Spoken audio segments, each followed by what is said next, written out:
Remue ménage. Remue ménage.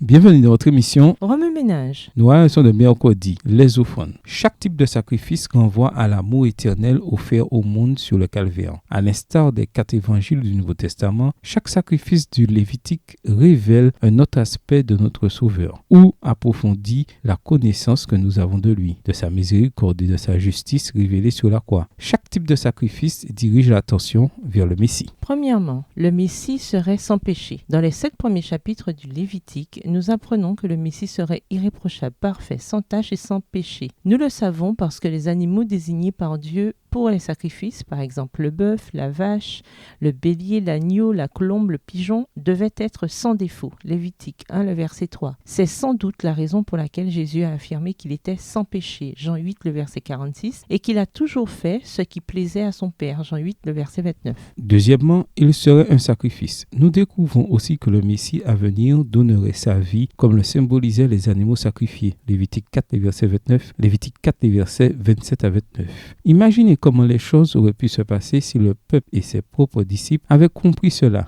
En quête d'un héros temporel et non d'un héros spirituel, ils ont cru à tort que le Messie serait un roi conquérant au lieu du serviteur souffrant annoncé par Ésaïe, chapitre 53. Et pourtant, le Lévitique avait prédit des centaines d'années auparavant que le Messie donnerait sa vie pour sauver le monde. Troisièmement, il porterait les péchés du monde. Il est intéressant de noter que lorsque l'animal était tué par le pécheur à la porte du tabernacle, Lévitique 1, les versets 4 et 5, le sang était recueilli dans un bol par le prêtre officiant et était soit aspergé sur l'autel des holocaustes, soit apporté à l'intérieur du tabernacle et aspergé devant le rideau séparant le lieu saint du lieu très saint. Dans les deux cas, le sang de l'animal emportait les péchés du pécheur. Rien d'étonnant alors à ce qu'en apercevant Jésus, Jean-Baptiste se soit écrié « Voici l'agneau de Dieu qui enlève le péché du monde » Jean 1, le verset 29. Il est aussi intéressant de noter que le pécheur posait une main sur la tête du sacrifice et confessait ses péchés avant de prendre la vie de l'animal. Lévitique 1, les versets 4 et 5,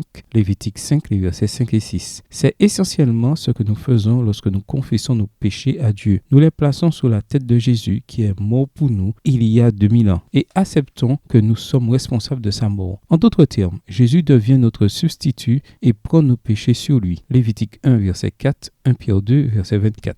Quatrièmement, il serait une odeur agréable. La fumée provenant des sacrifices consumés par le feu était considérée comme une odeur agréable pour le Seigneur. Lévitique 1, le verset 9 dans la version Nouvelle Bible Seconde. Partout où Jésus passait, l'atmosphère même s'animait de sa présence. Dans Éphésiens 5, le verset 2 et Philippiens 4, le verset 18, notre Sauveur est décrit comme un parfum de bonne odeur dans la Nouvelle Bible Seconde. Si les Juifs, dans leur compréhension des services du temple, n'avaient pas perdu Jésus de vue, ils auraient été beaucoup plus rapides à identifier le Messie. Cela s'applique à nous aussi. Plus nous voyons Jésus dans le Lévitique, plus nous sommes assurés que le Jésus du Nouveau Testament correspond parfaitement aux critères de notre Sauveur et Messie promis. Remue ménage. Méditez de nouveau Lévitique 1 à 7. Où voyez-vous Jésus dans ce passage? Suite à votre étude de la vie de Jésus, quels aspects de celui-ci, de ses actes ou de ses paroles se reflètent tant symboliquement dans les services sacrificiels vous reviennent à l'esprit? Que vous dit Jésus par ce passage? Comment réagissez-vous en voyant Jésus de cette manière? Au revoir. Et à demain si Dieu veut.